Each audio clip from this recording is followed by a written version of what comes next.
लेकिन एक रिस्पेक्ट में आदमी दरगुजर करता। ईमानदारी से बोल रहा हूँ मैं, कोई मजाक या मीडिया के सामने आप लोगों के सामने नहीं बोल रहा, बहुत प्रूफ है मेरे पास। लेकिन इंसान एक दरगुजर करता है, कितने लोग से लड़ेगा। बहरहाल ये मेरी पूरी तकरीर आप लोग समझ जाओ कि हमारी सियासत शेख रशीद साहब के बताए हुए रास्ते पर ही चलने वाली है, उससे हम लोग भटकने वाले नहीं है।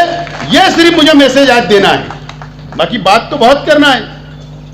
मैंने 22 दिसंबर को जो जलसे का ऐलान किया था, सिर्फ बोला था कि स्क्रीन लगाऊंगा और सेक्स रैकेट का बोला था।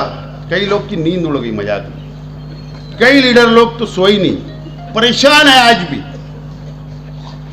मैंने मारा था अंधेरे में तीर, जाके सही लग गया। बहरहाल सब मटेरियल ये 2 मोबाइल के अंदर है। अगर ये किसी ने मोबाइल में से छीन के चोरी भी कर लिया तो दूसरी तरफ रखा हूं मैं। अपनी अपनी इज्जत सब बचा के रखो, वो नौबत मत आन दो कि स्क्रीन लगाई जाए। यकीन जानो है दोस्तों, मैं झूठ नहीं बोलता हूं, सबूत के साथ बोलता हूं। और हो सकता है हमारे सामने अगर मैंने सही मानों में स्क्रीन लगा दिया तो कई लोगों को तो सियासत से संन्यास लेना पड़ेगा, सियासत ही छोड़ देना पड़ेगा, बेइज्जती होगी ना। जैसे जो एकदम दूध के धोए पारसा बनते हैं ना शहर में, पारसा ग्रेजुएट, हमारे जैसा कोई नहीं, सबकी काली टोपी अपने पास है। अभी एकदम फिक्र करने की जरूरत नहीं। मैं एकदम साफ साफ आज इसलिए बोलते रहा हूं कि आप लोग धड़ल्ले से जाकर शहर में अब लग जाओ, जो जैसा सवाल करेगा उसको वैसा जवाब दो। आगाज करता हूं अपने सफर का, आगाज करता हूं अपने सफर का अल्लाह के बाबरकत नाम से, जिसने हमारे दिलों को ईमान से मुनव्वर किया। ऐ अल्लाह हमारे कामों में आने वाली रुकावटों को दूर फरमा। मंच पे तशरीफ फरमा शेख रशीद साहब के से मोहब्बत करने वाले तमाम ही साथी, पार्टी के तमाम ही जिम्मेदारान, तमाम ही साबिक कारपोरेटर्स, तमाम ही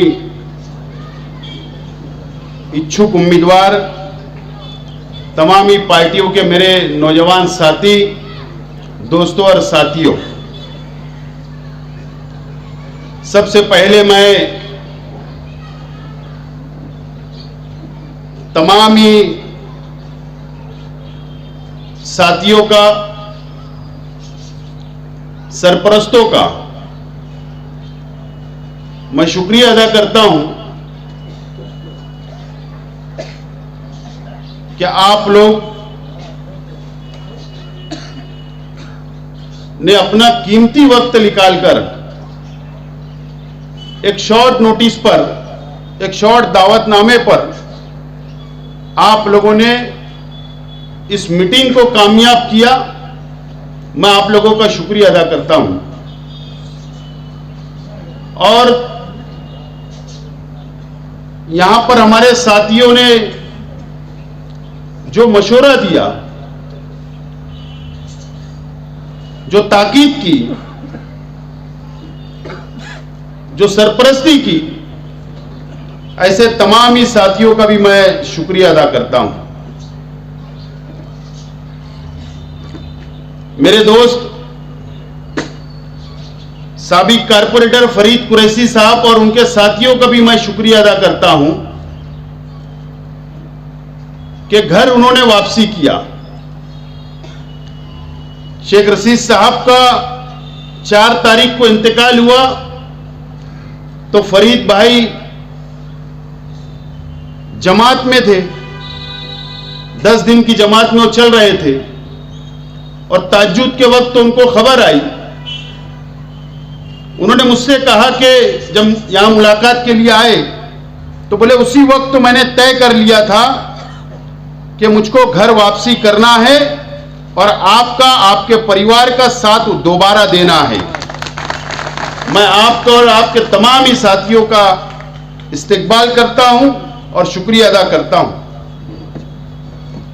दोस्तों और साथियों,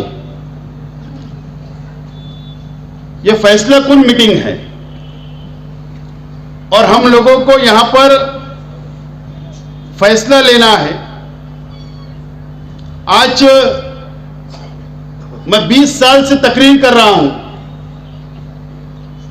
मुझको याद है कि जिस वक्त 2002 में शेख रशीद साहब ने मुझको म्युनिसिपल कारपोरेटर के इलेक्शन के अंदर इसी वार्ड से खड़ा किया था,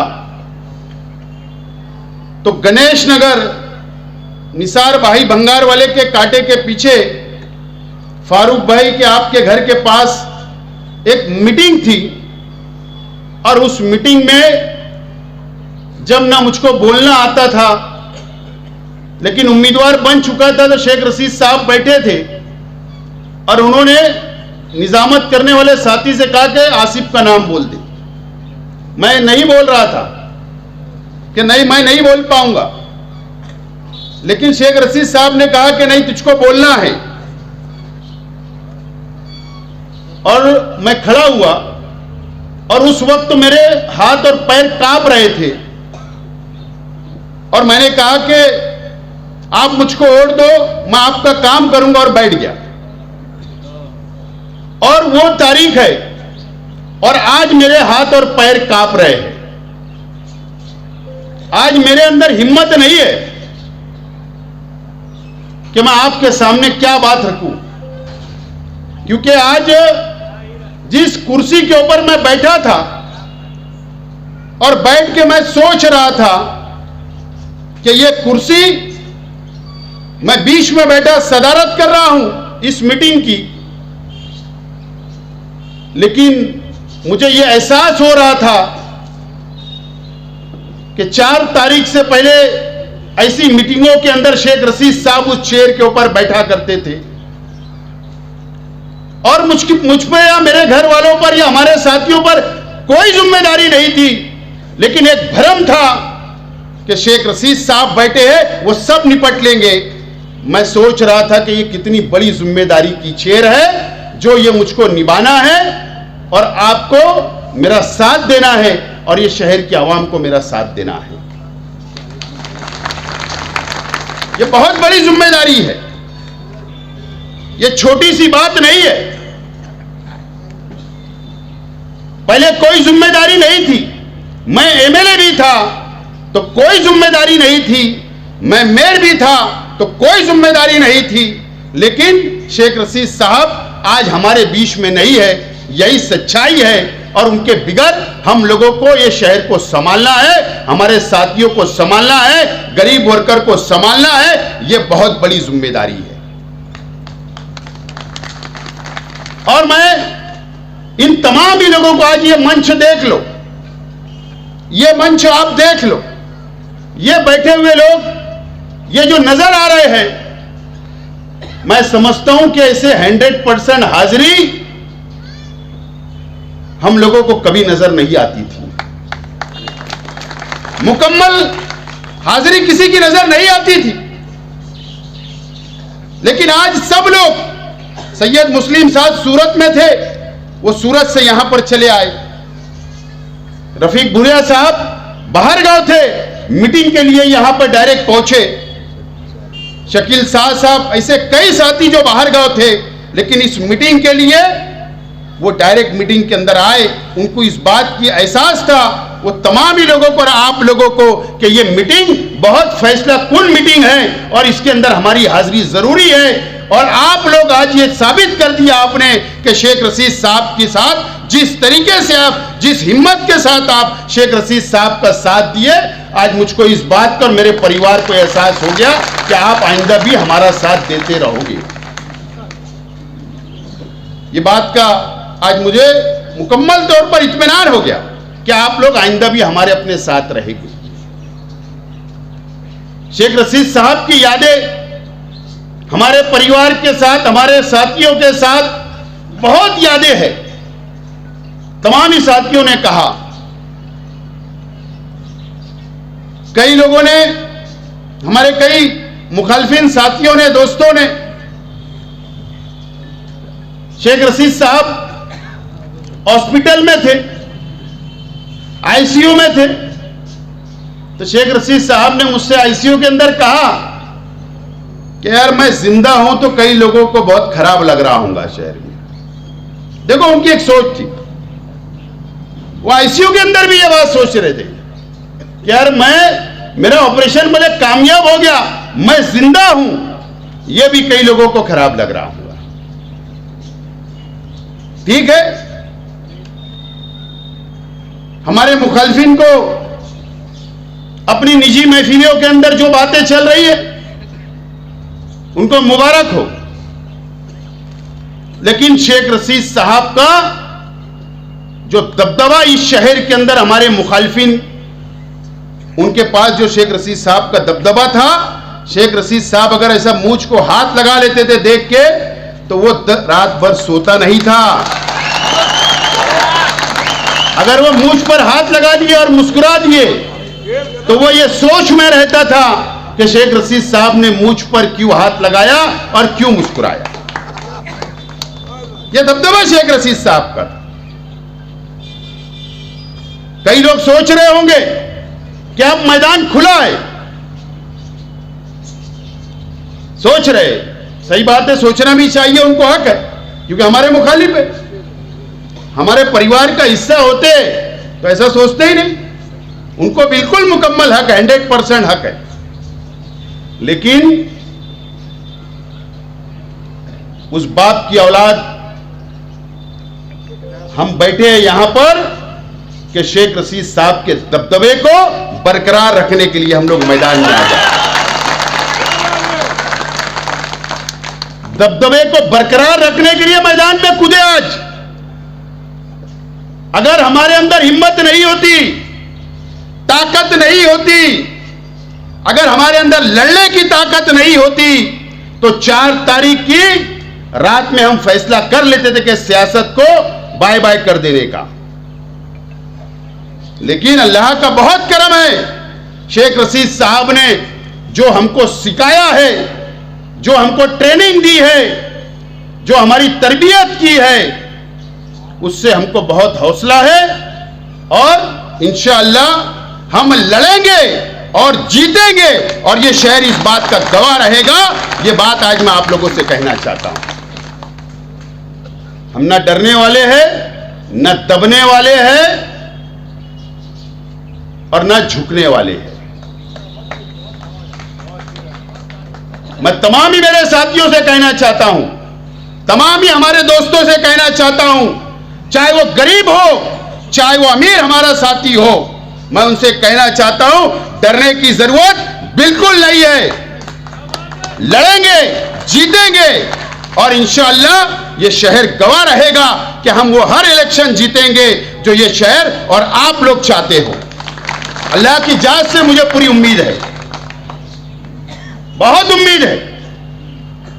खालिद हाजी कुछ दिन के लिए सियासत से दूर थे, लेकिन शेख रशीद साहब को उन्होंने संभाला, इमरान ने संभाला, हमारे परिवार ने संभाला और शेख रशीद साहब को बहुत करीब से उन्होंने देखा, उनकी बीमारी के अंदर वो साथ रहे और खालिद हाजी ने उसी वक्त ये तय कर लिया था कि अब मैं सियासत से दूर नहीं रहूंगा और अब मैं मैदान में आऊंगा। और खालिद हाजी मैदान के अंदर आज आ चुका है।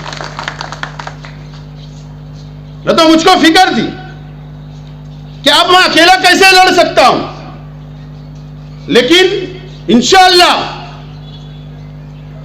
खालिद हाजी है, मेरा परिवार है, इमरान है, हम तमाम ही लोग शेख रशीद साहब की कमी को महसूस नहीं होने देंगे। आज मैं आप लोगों से वादा करता हूं।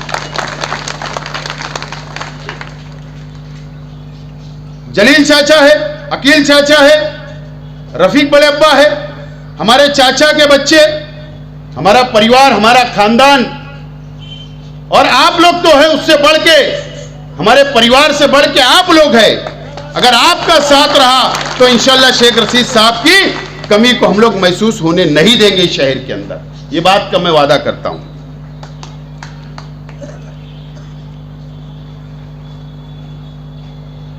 4 तारीख को शाम में मैंने एक वीडियो देखा। 4 तारीख को शाम में मैंने एक वीडियो देखा नासिक में, और वीडियो ये थी कि सुलेमानी चौक पर एक नालायक कमिश्नर को लड्डू में तोड़ा जा रहा था। उसकी किस्मत अच्छी थी कि जो मेरे परिवार पर, जो हमारी पार्टी के लोगों पर कहा कि इनको कुछ करते नहीं आता, मैंने सिखाया।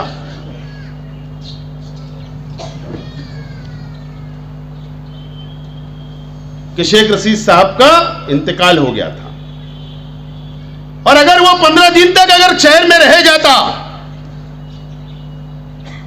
तो उसको मैं बताता था कि तू जो ये शहर के अंदर भेदभाव किया, जो गद्दारी की, जो चम्मचगिरी की, ये शहर को बर्बाद किया, उसको मैं जरूर बताता था कि ये हमको किसने सिखाया है और तू क्या बोल रहा है। ये मैं जरूर उनको सिखाता था कमिश्नर को। लेकिन खैर चला गया। लेकिन ये शहर तो समझ गया कि कमिश्नर हो या कलेक्टर हो, हमसे दुश्मनी कितनी महंगी पड़ती है। ये शहर भी समझ गया, प्रशासन भी समझ गया, हमारे मुखालिफ भी समझ गए कि हमसे दुश्मनी कितनी महंगी पड़ती है। जो अर्बन डेवलपमेंट सेक्रेटरी है ना महाराष्ट्र हुकूमत का, मैं जुमरात के दिन 4 तारीख से पहले मैं मुंबई में था, और एक लेटर मैंने सेक्रेटरी साहब को दिया कि अगर आपने कार्रवाई नहीं की तो मैं ये समझूं, लेटर में लिख कर दिया हूं, तो मैं ये समझूंगा कि भ्रष्टाचार के अंदर आप भी इन्वॉल्व हो, नहीं तो कार्रवाई करके बताओ। और वही लेटर पे कमिश्नर की ट्रांसफर हो गई। कितने बड़े बड़े आशीर्वाद थे, मंत्री का आशीर्वाद, सरकार का आशीर्वाद। अरे यहां तो कारपोरेटर भी नहीं है। किसकी जीत हुई? जीत किसकी हुई? जीत तुम्हारी हुई, हमारी हुई, क्योंकि हम भ्रष्टाचार के खिलाफ लड़ रहे थे, हम ये शहर को बचाने निकले थे। जीत हमारी हुई। ना मंत्री बचा सका, ना उनको आशीर्वाद रखने वाले कोई नहीं बचा पाया। और ट्रांसफर कहां हुई? साइड पोस्टिंग पर। हिंदुस्तान जब अंग्रेजों के हाथ में था, तो जब जो उनके खबरी रहते थे वो कौम से गद्दारी करते थे, देश से गद्दारी करते थे। और आज मैं खुले तौर पर यह बोलना चाहता हूं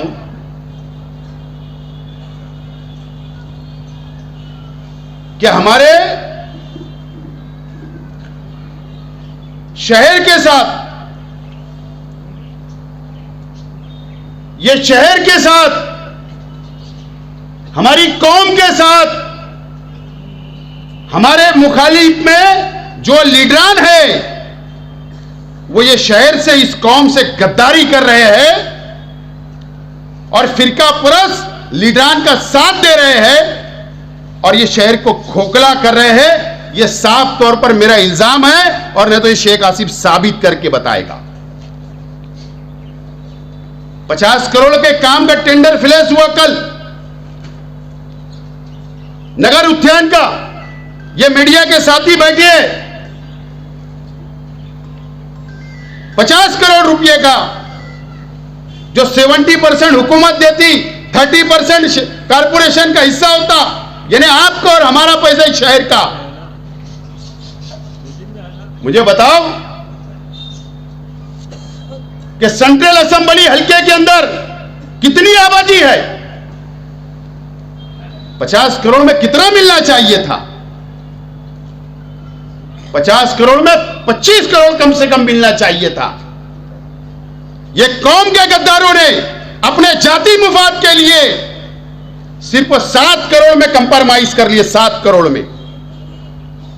और हमारा हिस्सा कितना गया? 15 करोड़। ये कौम के गद्दार लोग हैं और ये इनको बेनकाब करना ये शहर के अंदर जरूरी है। और मेरा आज चैलेंज है हमारे मुखालफिन को कि एक टेंडर तुम मैनेज करके बता दो। आप एक टेंडर तुम मैनेज करके बता दो। तुम जिस तरीके से तुम्हारी नीयत जो छिछड़े में लगी हुई है ना, वो हम होने नहीं देंगे। तुम्हारे जाति मुफाद के लिए तुम ये शहर का सौदा कर रहे हो, ये शहर को बेच रहे हो, कौम से गद्दारी कर रहे हो, फिरका परस्त लीडरान का चम्मचगिरी कर रहे हो। ये शहर के अंदर बेनकाब किया जाएगा। रियाज अली साहब, तुम्हारी भी छोटी मोटी नाराजगी दूर। 1 तारीख से तमाम ही मुकर्रिर पूरा मटेरियल मैं देता हूं आपको। 1 जनवरी से 2024 से इनको बेनकाब करने के लिए शहर में कार्नर मीटिंग लेकर इनके बेनकाब इनको करने के लिए आपको तमाम ही लोगों को निकलना पड़ेगा। कई कई मीटिंगों में मैं भी आऊंगा, तमाम ही लोग हम लोग सब साथी टीम बनाकर निकलेंगे। और तुम बोलते हैं ना पुराना स्टाइल, तो पुराने स्टाइल में बिल्कुल हम साथ में। आप कई मुकर्रिर है लेकिन इनको बेनकाब करना बहुत जरूरी है। अंडरग्राउंड ड्रेनेज भुयारी गडर का 500 करोड़ का टेंडर 610 करोड़ में जा रहा था। बताओ मुझको, क्या हमारे सिवा किसने आवाज उठाई? क्या ये शहर नहीं देख रहा? अरे 500 करोड़ का टेंडर है, 10 करोड़ ज्यादा जाता तो ठीक है, 15 करोड़ ज्यादा जाएगा ठीक है, 110 करोड़ रुपया कोई आवाज उठाने वाला नहीं। लेकिन अल्लाह का करम है, हमने शहर के अंदर साबित कर दिया। जो अधिकारी उनका साथ दे रहे थे, जो इसके अंदर ये सियासी लोग इन्वॉल्व थे, मुलविस थे, ये तो हम पर हंस रहे थे कि तुम कुछ नहीं कर सकते हो। अल्लाह का बहुत एहसान है कि लड़ाई लड़ी गई मणिपुर तक और हमने लाकर यह साबित कर दिया। और जिसको ये 610 करोड़ रुपए में टेंडर दे रहे थे, वो टेंडर रिजेक्ट करना पड़ा और अभी तक इन्होंने केस दर्ज नहीं किया। रिजेक्ट हुआ, नया टेंडर निकला। लेकिन ये नए कमिश्नर साहब से मेरी रिक्वेस्ट है, आज मुझे कोई लड़ाई नहीं, कोई वाद नहीं है, लेकिन तुम्हारे टेंडर में यह लिखा था कारपोरेशन के कि अगर बोगस पेपर टेंडर में आएंगे तो 400 BC का गुना दाखिल होगा। तो कब होगा, इसका जवाब मांगने के लिए मैं मंगल के दिन जाने वाला हूं। कमिश्नर साहब का, नए कमिश्नर साहब का भी अब इम्तिहान है और अपन तो बिल्कुल तैयार बैठते हैं झगड़ा लेने बिल्कुल तैयार है। ये शहर के अंदर कुछ गलत होगा तो हम शहर के साथ रहेंगे, ये चम्मच के साथ नहीं, ये चम्मचों के साथ नहीं, गवर्नमेंट के। मैं एकदम साफ तौर पर बोल रहा हूं। और ये शेख रशीद साहब ने सिखाया। शेख रशीद साहब की लड़ाई, शेख रशीद साहब ने भी लड़ाई शुरू की थी, उसको आगे हमने बढ़ाया। 100 करोड़ रुपया मंजूर हुआ, सिर्फ 14 करोड़ रुपया मालेगांव सेंट्रल असेंबली हल्के को मिला और 84 करोड़ रुपया दूसरे असेंबली हल्के को मिला। शेख रशीद साहब की भी यही लड़ाई थी, उसको ही हमने आगे बढ़ाया। कब तक भेदभाव होगा इस शहर में? मैं जिम्मेदारी से बोल रहा हूं, 7 से 800 करोड़ रुपए की कर्जदार ये कारपोरेशन हो चुकी और वो हमारे ऊपर बोझ आएगा और हमारे जेब से पैसा जाने वाला है। लड़ाई हम लोग लड़ रहे और लड़ाई लड़ते रहेगी। और शेख रशीद साहब को मेरे मुखालफिन, सियासी मुखालफिन जो हमारे हैं, वो बोलते हैं शेख रशीद साहब बहुत अच्छे इंसान थे, शेख आसिफ बराबर नहीं। बोले यार बराबर नहीं है। बोले क्यों बराबर नहीं है? बोले यार वो छोड़ता नहीं है किसी को, वो कानूनी तौर पर बोले किसी को छोड़ता नहीं है। बिल्कुल सही बात है। शेख रशीद साहब थोड़ा समझ बूझ के आगे बढ़ते थे, लेकिन मैं भी वही रास्ता अपनाऊंगा समझ बूझ वाला। लेकिन मैं आज आप लोगों से वादा करता हूं कि मैं कभी भी लड़ाई गरीब वर्करों से नहीं लड़ा, कभी भी मैंने कारपोरेटरों के खिलाफ नहीं लड़ा, कभी भी मैंने आम इंसान के साथ मेरी लड़ाई नहीं हुई। मेरी जात से यह शहर के एक भी आम नागरिक को, आम शहरी को कभी भी नुकसान नहीं होगा और ना वर्करों को होगा। हां, मेरी लड़ाई हमेशा किससे रही? जो कारपोरेशन को अपने बाप की जागीर समझ के पूरी खानदान के साथ लुटते उनसे लड़ाई है। और वो लड़ाई रुकने वाली नहीं है, वो लड़ाई रुकने वाली नहीं है। वो लड़ाई मैं रोकूंगा भी नहीं। और शेख रशीद साहब मुझ को हाथ लगाते थे, तो मैं भी सोच रहा हूं कि ऐसा क्या ट्रीटमेंट, यानी एक वो आ जाए टाइटल कि वो भी समझ जाएंगे कि कुछ गड़बड़ जरूर है। हाँ। सोच रहा हूं मैं भी कुछ ना कोर्ट में अभी आएगा थोड़ा धीरे धीरे। अभी ये पहली मीटिंग में जरा ठीक नहीं रहेगा।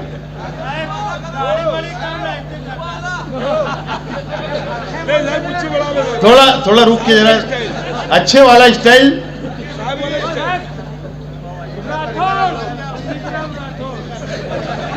बहरहाल जरूर ये सब तो करना पड़ेगा। ये सब बिल्कुल मैं, हमारा परिवार बिल्कुल करने की पूरी तैयारी है। कई लोगों ने पीछे इलेक्शनों में ऐलान करते थे कि हमने कश्तियां जला कर आए हैं। ऐलान मैंने सुना, मौलाना बराबर ना, लेकिन सब भ्रष्टाचार में चले गए, सब मुलविस हो गए। कौम के साथ सिर्फ उन्होंने धोखेबाजी की, मजहब के साथ धोखेबाजी की, मजहब का इस्तेमाल किया। लेकिन असल में कश्तियां तो अब हमारे परिवार ने जला दी है और उसके लिए अब हम मैदान में अब आ गए। बराबर है ना? हर तरीके की लड़ाई के लिए हम तैयार हैं। वो क्या बोलते हैं ना, शाम दाम दंड भेद, हर चीज में हम लोग अब तैयार हैं, हर चीज में तैयार हैं। आप लोग बिल्कुल फिक्र करो मत, बिल्कुल मायूस होने की जरूरत नहीं है। शेख रशीद साहब की यादें, शेख रशीद साहब का हम लोग याद करेंगे कि ऐसे मौके पर शेख रशीद साहब क्या फैसला किया करते थे, ऐसे मौके जब ऐसे हालात आते तो क्या फैसला किया करते थे, कैसे अपने साथियों को जोड़कर मशवरा किया करते थे। वो तमाम ही शेख रशीद साहब की यादों को हम लोग आगे बढ़ाकर मशवरा करेंगे। दोस्तों और साथियों, शेख रशीद साहब के हर गुण मुझ में या मेरे परिवार के शख्स में आ जाएंगे ऐसा नहीं है, ऐसा नहीं है। शेख रशीद साहब को अल्लाह ताला ने बहुत सलाहियत से नवाजा था, कुदरती बात शेख रशीद साहब के अंदर। लेकिन हम लोग जरूर कोशिश करेंगे कि शेख रशीद साहब की तर्ज पे हम लोग चले, ये वादा मैं करता हूं मेरे परिवार की तरफ से। अब जाहिर सी बात है, शेख रशीद साहब यहां बैठा करते थे, आप लोग बिल्कुल फिक्र करने की जरूरत आप लोगों को नहीं है। मैं कहां मिलूंगा, हमारा परिवार कहां मिलेगा, कहां पर काम होंगे, इस ऑफिस से शहर में शादी ब्याह मौत मैयत या कोई प्रोग्राम वगैरह रहेगा तो उतने ही वक्त के लिए हम लोग हटेंगे और सोने घर जाएंगे। बाकी का पूरा वक्त यहां पर बैठ के आप लोगों से मुलाकात की जाएंगी, आपके मसाइल सुने जाएंगे, मसाइल हल किए जाएंगे, चाहे वो कोई भी मसला हो, इंशाअल्लाह आपके मसले हल किए जाएंगे। ये वादा आज मैं करता हूं आप लोगों से। राष्ट्रवादी भवन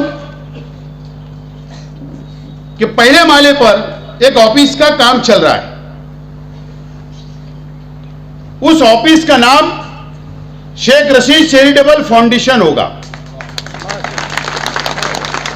उस ऑफिस का नाम शेख रशीद चैरिटेबल फाउंडेशन होगा और वहां पर मेडिकल लाइन से, समाजी तौर पर मेडिकल लाइन से मुकम्मल काम किया जाएगा। और आप लोगों से भी मुलाकात का वक्त रात में इशा के बाद मैं वहां पर बैठूंगा और खालिद हाजी और बाकी लोग यहां पर बैठ के कामकाज संभालेंगे। मैं रोजाना शहर में रहूंगा तो इशा बाद वहां बैठकर जो भी मेडिकल लाइन से समाजी काम है, आप लोगों को मुलाकात करना है तो 2 घंटा कम से कम मैं वहां पर रोजाना दूंगा जब शहर में रहूंगा। ये बात का मैं वादा करता हूं। और मेडिकल लाइन से जो शहर में जरूरत है गरीबों को, उस ताल्लुक से हमारे कुछ प्रोग्राम हैं परिवार के साथियों के, वो प्रोग्राम आने वाले दिनों के अंदर हम लोग डिक्लेयर करेंगे ताकि आवाम को राहत मिले, फायदा पहुंचे। उसकी हमारी मुकम्मल तैयारी है। थोड़ा थोड़ा धीरे धीरे हम लोग आगे बढ़कर शेख रशीद साहब के नाम से हम लोग आगे बढ़ेंगे। कई मसाइल शहर के अंदर है, कई मसाइल है। राशन कार्ड का है, पीले राशन कार्ड का है, जो तहरीकें चल रही थी, लेकिन शेख रशीद साहब की बीमारी की वजह से हम लोग रुके हुए थे। जो 1 तारीख से तहरीक हम लोग शुरू करेंगे, कार्नर मीटिंगें जो शुरू करेंगे, उसमें वो तमाम ही मुद्दे लेकर हम लोग आवाम के बीच में जाएंगे और तहरीक खड़ा करेंगे। लेकिन अब यह शहर के प्रशासन को मेरा बोलना है, पुलिस डिपार्टमेंट से भी बोलना है कि आप ये मत समझिए कि अब शेख रशीद साहब नहीं है, अब इनको दबा लिया जाएगा, झूठे केस दर्ज कर दिए जाएंगे वर्करों पर। यह हरकतें कुछ दिनों से शुरू हुई, लेकिन वो पुलिस स्टेशन के ऑफिसरों ने मुझसे मुलाकात की और कहा कि गलती हुई थी, अब ऐसा नहीं होगा, उन्होंने वादा किया है। मैं शहर पुलिस से यह गुजारिश करता हूं, अपील करता हूं, हां अगर शेख आसिफ ने गुनाह किया है तो उसको जेल होना चाहिए, लेकिन अगर हमारे वर्करों पर बेगुनाह के ऊपर अगर आप जबरदस्ती किसी के बोलने पर खबरीगिरी अगर कोई लीडर करता होगा, क्योंकि जिंदगी खबरीगिरी में गई, हमको पता है, टिप भी देना, वहां जाकर कंप्रोमाइज भी कराना, 10 तुम्हारा 10 मेरा, सब पता है हमको। मैं मुट्ठी खोल नहीं रहा हूं, धीरे धीरे खोलेंगे। लेकिन अगर किसी के बोलने के ऊपर, हमारे कार्यकर्ताओं पर अगर झूठा केस बनेगा तो बर्दाश्त नहीं किया जाएगा। डिपार्टमेंट से अपील है, पुलिस डिपार्टमेंट से, चाहे वो कोई भी पुलिस स्टेशन हो, बर्दाश्त नहीं किया जाएगा। और मैं इसके लिए नहीं बोलता हूं कि मेरा महाराष्ट्र हुकूमत में बहुत अच्छा है, मंत्रियों से बहुत अच्छा है, कभी नहीं। 500 करोड़ की जो बुहारी गटर की लड़ाई मैंने लड़ा हूं, खुदा गवाह है, मैंने कोई भी मंत्री की या ताल्लुकात के बिना के ऊपर किसी पर प्रेशर नहीं डाला और ना उनको इन्वॉल्व किया। ये लड़ाई मैंने खुद लड़ा हूं। तो मैं इस बेस पे नहीं बोल रहा हूं कि मेरा बहुत अच्छा है, मैं मेरी जिम्मेदारी पर और काबिलियत पर और जितना कानून समझता हूं उस बुनियाद पर बोल रहा हूं। रास्ते बहुत है, गली से बंबई कहां जाता रास्ता, हाईकोर्ट कहां जाता, सुप्रीम कोर्ट, दिल्ली कमीशन, सब मुझे पता है। लेकिन हम वो रास्ते पे नहीं जाना चाहते। हम चाहते भाईचारा बरकरार रहे, लेकिन कार्यकर्ताओं पे झूठा केस हम बर्दाश्त नहीं करेंगे। और कारपोरेशन के तमाम अधिकारी, एक चोर गया, बाकी चोर बचे हुए, जो उसने चोरी सिखा कर गया। बांधकाम डिपार्टमेंट में बहुत चोर है, और अभी कई डिपार्टमेंट के अंदर चोरी सिखा कर गया। एक एक अधिकारियों का मेरे पास नाम है। एक ने हमारे साथी को फोन किया कि शेख आसिफ बहुत टॉर्चर कर रहा है, मैं उसके नाम से रिजाइन कर दूंगा। अबे खुदकशी कर ले, मेरे बाप का क्या जाने वाला, डरता हूं क्या? बोले शेख आसिफ के नाम पर ट्रांसफर मांग लूंगा, इस्तीफा दे दूंगा पद से। धमकी दे रहे शेख आसिफ को। अबे जाकर तू खुदकुशी कर रहे, मुझको क्या करना है? मैं जो बात करता हूं कानून के मुताबिक करता हूं, कानून से हटके नहीं करता हूं। और याद रखना, कारपोरेशन के कर्मचारी, कोई मंत्री बचाने नहीं आएगा। अगर मंत्री को बचाना रहता तो गोसावी को बचा लेता। तुम क्या खेत की मूली हो? तुम कौन सी खेत की मूली हो? सबके मटेरियल मेरे पास है, मैं किसी से डरता नहीं ना। हमारे कार्यकर्ता डरने वाले हैं।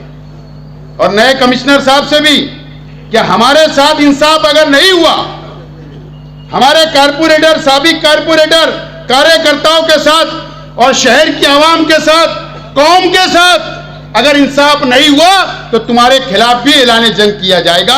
हम डरने उड़ने वाले तुमसे भी नहीं है, तुम भी दूध के धोले उले नहीं है, एकदम साफ बात। और एफडीओ डिपार्टमेंट, मुझे मालूम है बहुत भ्रष्टाचार है वहां पर।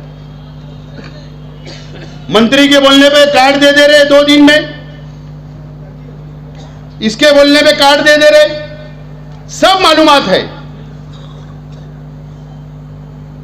जिस दिन हमारे कार्यकर्ता अपनी जात पे आ गए ना, तो अंदर कोण दिया जाएगा इन लोगों को।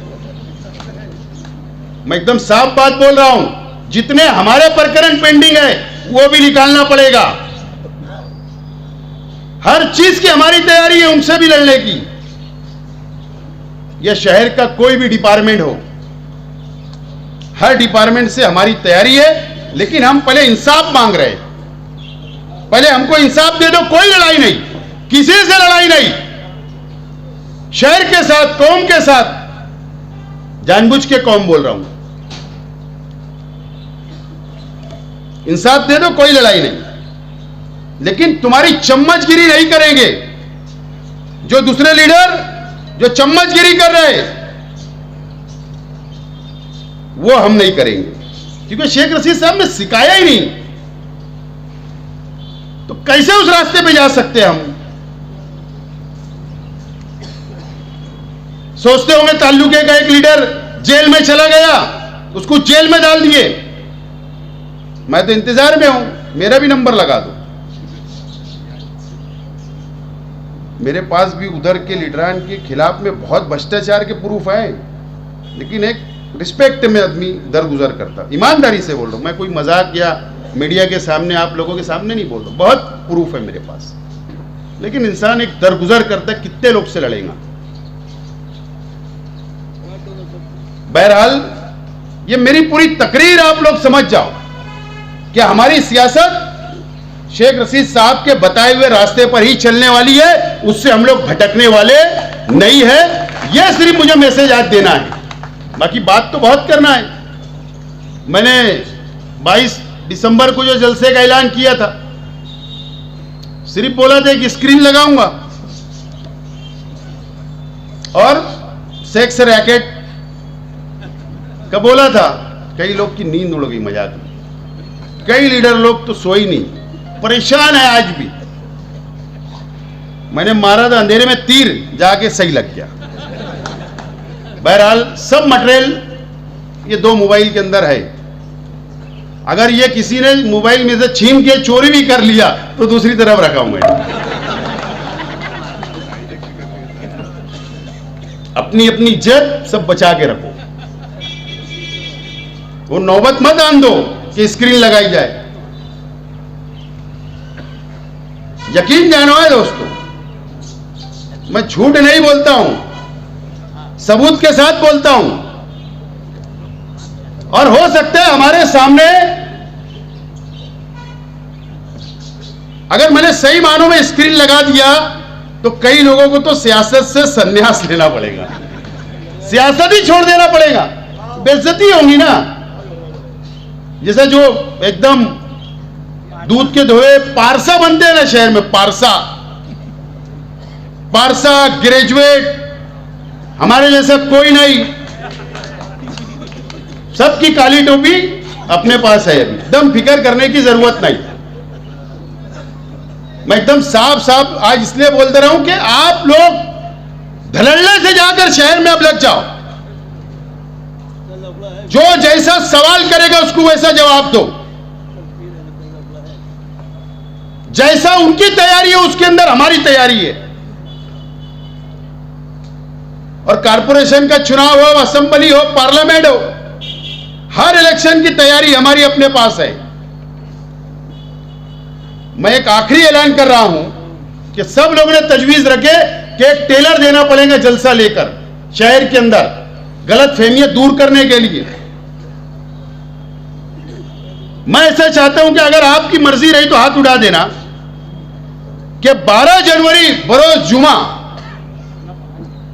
को एक बड़ा जलसा हम लोग लेने का, अगर आपकी मर्जी रही तो मैं ऐलान करता हूं। है मर्जी? 12 जनवरी बरोज जुमा शाम में 7 से 10 आगरा रोड राष्ट्रवादी भवन के सामने दगड़ू ऑयल मिल में एक बहुत बड़ा जलसा लेने का मैं आज ऐलान करता हूं। और उसकी तैयारी के लिए 1 जनवरी से हम तमाम ही लोग, हर कार्यकर्ता, हर इच्छुक उम्मीदवार, हर साबिक कारपोरेटर, हर पार्टी का पदाधिकारी, हर तमाम ही साथी वर्कर आज से जुट जाइए और वो जलसे को तारीखी जलसा बनाकर हमारे मुखालिफिन को जवाब दे दो कि शेख रशीद साहब की यादों के सारे हम इस शहर में